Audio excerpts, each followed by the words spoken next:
গরম গরম ভাত। তো ভাতটা ফার্স্টে প্লেটে নিয়ে নেব। আর কালকের না একটুখানি ডালও রয়েছে, পেঁয়াজ ডাল, পেঁয়াজ দিয়ে মুসুরির ডাল করেছিলাম, তাই একটু গন্ধরাজ লেবু নিয়ে নিয়েছি। আর একটুখানি সাবুর পাঁপড় ছিল ঘরে, সেটাও ভেজে নিয়েছি। ফার্স্টেই খাবো মুসুরির ডাল আর গন্ধরাজ লেবু দিয়ে। আর এই দেখো আজকে সাবুর পাঁপড় সব ভেজে এনেছি, কারণ হ্যাভি টেস্টি। গন্ধরাজ লেবু মাখবো। লেবুগুলোতে না দারুণ রস, ভালো লাগছে বলো এই এই এই পাঁপড়টা দিয়ে খেতে, ডাল দিয়ে।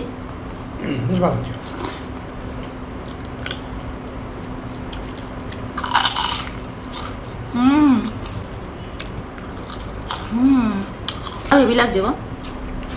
ভালো লাগবে।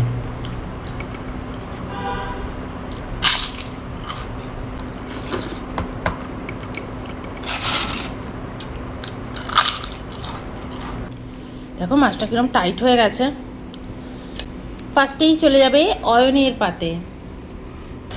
আর এই হলো আমার মাছ, আরও একটা মাছের পিস আছে, খাই আগে।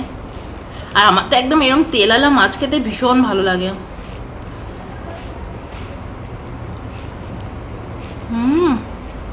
গন্ধরাজ লেবুটা একটু মেখে নিই।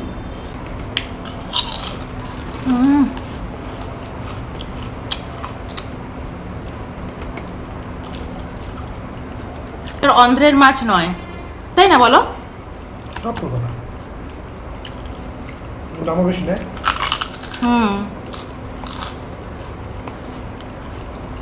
কি হয় দারুণ।